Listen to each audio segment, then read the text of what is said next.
Welcome to Buckeyes Tomorrow Morning for Wednesday, August 26th. I'm your host, Tom Moore. The Ball State game in 10 days. The game against Michigan in 94 days. We're sponsored today by our friends at Jeff Ruby's of Columbus, proudly offering nationally acclaimed U.S.D.A. prime steaks, seafood and sushi, impeccable service, live entertainment, and an attention to detail that is simply unmatched. Just go to jeffruby.com/Columbus to check out the menu and make a reservation today. A sure sign that the season is right around the corner. Going to be welcoming in Ross Fulton, one of our Scheme Insiders at BuckeyeInsiders.com. Going to be talking a little bit about what to expect from the Ohio State offense this year under new offensive coordinator Arthur Smith. We're going to try and have a bunch of scheme shows for you as we count down to kickoff of Ross and Michael Pettit on. And if you enjoy talking scheme, enjoy getting questions answered, figuring out exactly what those little X's and O's are doing, this would be a great time to sign up at BuckeyeInsiders.com because we spend a lot of time talking about scheme on that board. I know I get a lot smarter about football talking to these guys. You will too, and I think you'll enjoy that as well. So sign up today at BuckeyeInsiders.com. All right, so we're going to welcome in Ross. Ross, this is obviously going to be a very different offense. I think there's going to be some scheme differences this year. I think there's probably going to just be some operational differences and some just how things flow together kind of differences on game day. Let's start, I guess, with the scheme stuff, because we've talked a little bit about this over the course of the spring and after they hired Arthur Smith, but it's been a little while and people probably have been thinking about a few other things since, February, March, April. So real briefly, what kinds of schemes, what kinds of running concepts, rushing concepts, passing concepts is Arthur Smith sort of known for that you might expect to see a little bit more from Ohio State this year?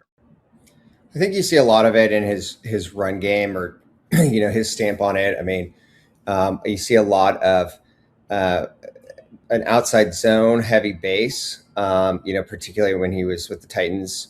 I think of a lot of Derrick Henry on inside zone, outside zone. You see a lot of duo, I think increasingly so. And, I think we've talked on at least on the Insiders board and here as well about duo is just basically like a gap scheme without a backside pulling guard. I've illustrated before, everyone blocks down. So whereas, on inside or outside zone, a zone play, the line is stepping. If the play is going to the right, the line stepping to the right. On duo, if the run is going to the right, everyone's stepping down to the left and blocking back and giving the running back a two-way go to either hit up inside or bounce out if the linebacker comes down. So, I'd say those zone and duo make up a heavy amount of what Arthur Smith does. And then I said, as I mentioned, a lot of play action passing off those, particularly liking to fake outside zone one way and bootleg back the other way again. So a lot of that with Ryan Tannehill when he was with the Titans and Derrick Henry.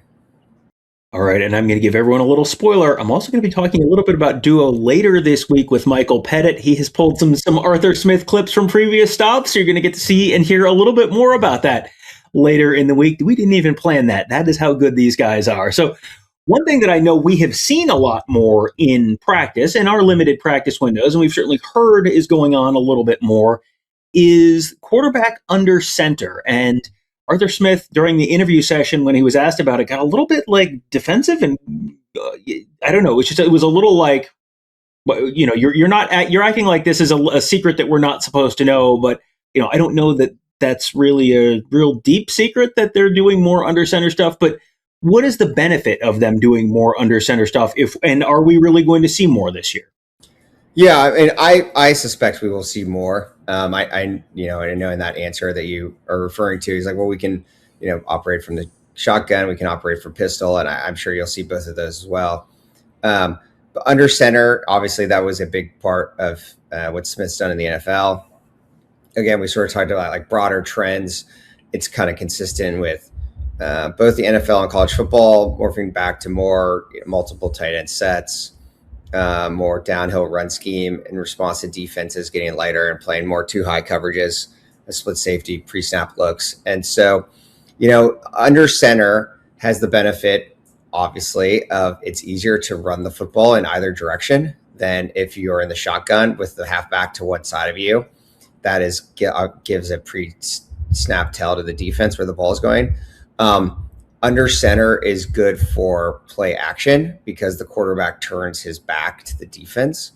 And so, you get some, you just get more of like a run action going with the tailback coming downhill, the quarterback turning. You can do bootleg easier off of that. Duo, I'm sure Mike will show in his clips, is you can run it from the gun. It just kind of works more naturally from under center with those down blocks. In the back, it can, kind of get more going more north and south. And so, those are the benefits. Obviously, like the downside, and the reason that like shotgun became so prevalent at college, and then in the NFL, I mean, there's sort of two different ones. I mean, one, you still see a lot of shotgun in passing situations. Just get the quarterback back with his head up, and he doesn't have to.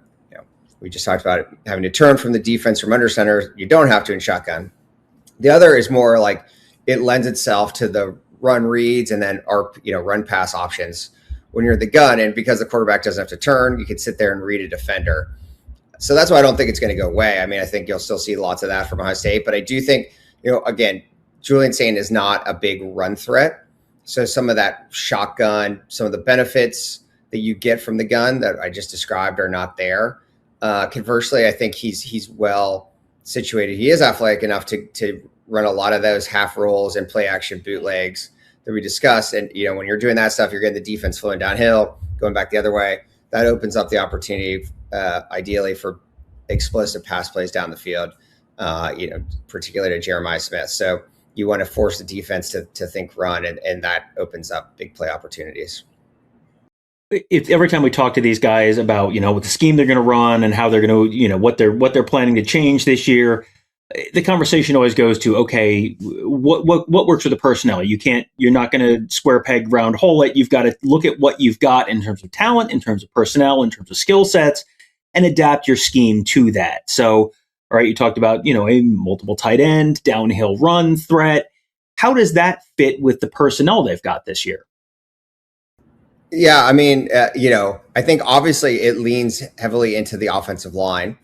Ryan Day, I think, in discussing the not yet official, but basically official starting offensive line on Monday, there's obviously been a lot of focus on, how is Ian Moore at left tackle? Do you want him there? But Day kind of pivoted it and talked about, the strength of the interior than when you put Luke Montgomery, Carson Hinsman, and Austin Saravel together, right? And that's a lot of experience. It's a lot of starts. And so you would expect, you have a strong running game, right? And so that lends itself to the downhill aspect. Tight end is an interesting one. Again, on Monday, Day sort of suggested that, three guys, Nate Roberts, Bennett Christian, and Mason Williams were sort of ahead of the rest of the pack. They have a lot of depth there. I think there's a lot of inexperience.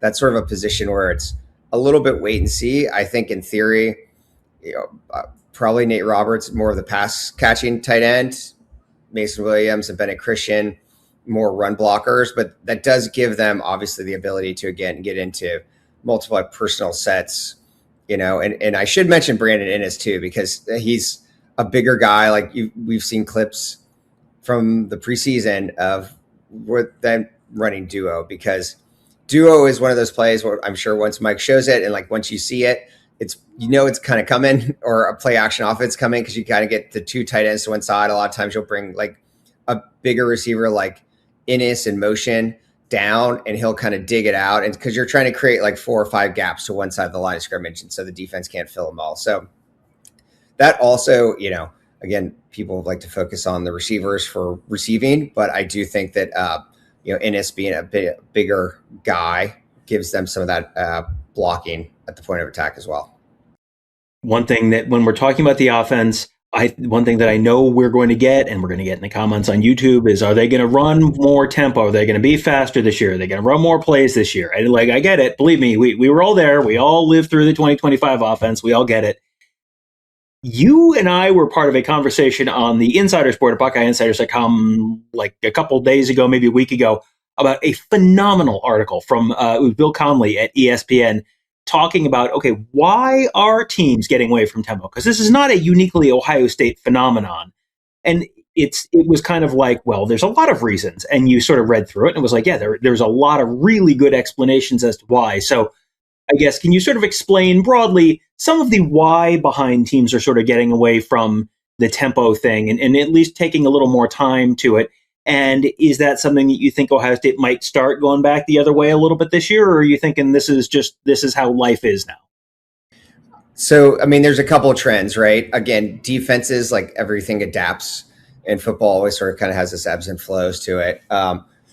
The people got much better at defending up tempo spread offenses and just being more, lighter personnel, adjusting the fly. When you go really fast, you can run a lot of plays, but you don't obviously have as much time to think through every play and you can't be as diverse in your formations or your personnel packages or layering plays together.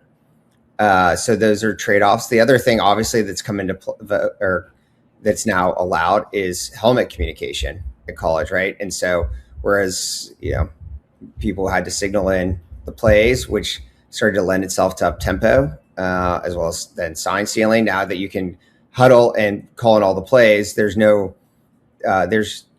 giving your opponent a potential advantage by signaling that you can just eliminate by huddling. I do not think it's going away. I think, Ryan Day, I think he takes some umbrage when he's been asked multiple times since 2025 about tempo. I think like a lot of things, social media and the internet lends itself to sort of an all or nothing conversation. I think that there is a margin between which they should not be as slow as they were last year without saying that they're going to go back to being a fast-paced offense, right? Like, I think if they're in the range, Indiana last year was also not fast, but they were slightly faster than Ohio State.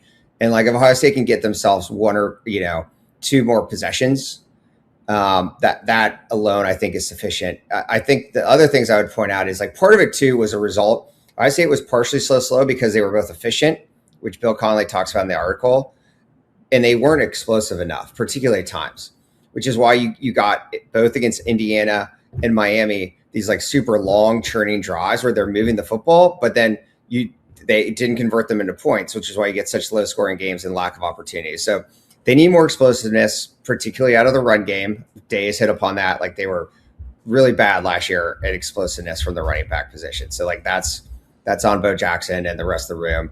I do think some of the play action passing using, Arthur Smith and Day have talked about using crossing and other concepts where receivers are in motion or, running at the catch, less running, I think they kind of gotten in this habit of like spamming curl flat over and over again.